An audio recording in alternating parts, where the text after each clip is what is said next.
Hello and welcome back. I'm Ethan here once more for Unorthodox Theology, the mouthpiece of the resistance. I'm still coming to you strong from Truth Base 1.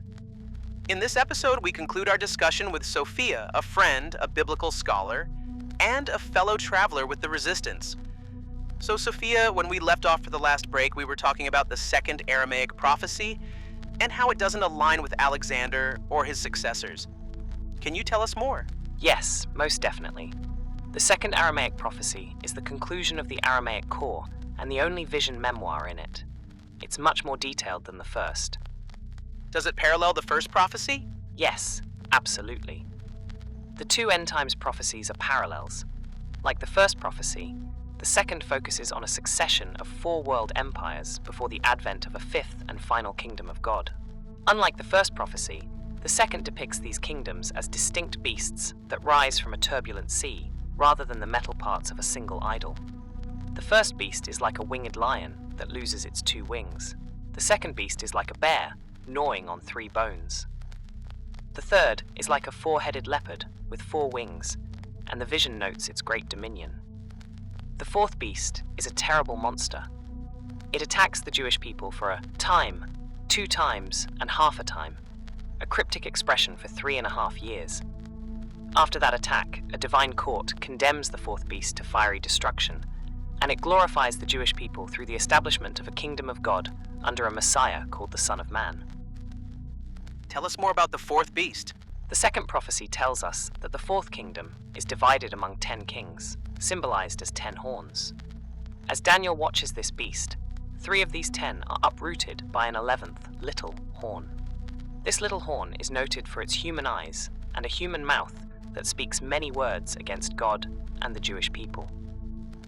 It wages the war against them before the fiery destruction of the fourth beast and the establishment of a kingdom of God. These horns are the clearest sign that the Aramaic Daniel has no awareness of Alexander or his successors. The original 10 horns are contemporaries, and their 10-part division of the fourth kingdom has no parallel among the successors of Alexander. The little horn has no parallel either. There was no successor who conquered 3 of the other successors and went on to persecute the Jewish people. Literary purposes also explain this scene. The number 10 is a round figure, and its reduction to 7 plus 1 signifies the attempt of the little horn to achieve an artificial perfection. In the Bible, the number 7 symbolizes perfection, and an additional 8th symbolizes a perfection beyond perfection. Don't most scholars interpret this little horn as Antiochus IV Epiphanes, the Syrian Greek king from the Hanukkah story? Yes, but this interpretation is incoherent. It reimagines these 10 kings as successors to each other rather than contemporaries, but Antiochus was not an 11th king by any reasonable count. He didn't uproot his 3 immediate predecessors either. He did not usurp his father, Antiochus III, or his brother, Seleucus IV. The only predecessor he usurped was his nephew, the unnumbered Antiochus. But didn't he persecute the Jews? Yes, but this fact has little relevance. His persecution of the Jewish people is unfortunately far from unique in history, so it cannot identify him as this king. Besides, Antiochus desecrated the Jerusalem temple for exactly 3 years, not 3.5. To be sure, we can view the number 3.5 as a symbolic half of 7, but this literary observation only favors the idea that the war in the vision is not a historical event. What about the 4 heads of the leopard?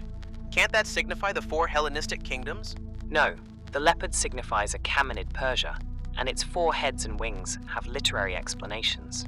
Its 4 heads signify its global perspective, and its 4 wings signify its global reach. The leopard is effectively a double-headed eagle, an ancient Near Eastern symbol of imperial authority. The Aramaic word for leopard even sounds like the Aramaic word for eagle. They differ by a single medial consonant. The numbers in the vision also add emphasis to the succession of the beasts. It isn't the only such feature. In the Aramaic text, the lion, the bear, and the leopard appear in alphabetical order. As for their numbers, the lion loses 2 wings, the bear has 3 ribs in its mouth, and the leopard has 4 heads. This succession begins with 2, because 1 is the number of God. The growing numbers signify the successive decline of the 3 kingdoms. This number 4 is literary, not historical. Amazing. I would have never seen these details without you, Sophia. Thank you for joining us on Unorthodox Theology. The Resistance is forever in your debt. My pleasure, Ethan. Do invite me to talk again, and stay safe. Thanks, I will. That concludes our discussion with Sophia on the Aramaic Daniel. I'm Ethan, and this channel is Unorthodox Theology. Open your ears to hear and open your eyes to see, and all of us together will discover the secret answers to the mysteries of Daniel. Join the Resistance and subscribe today. Please continue to the next episode of Unorthodox Theology to hear about the significance of Daniel to human history. Thank you for your attention, and never surrender. Wait, what's that?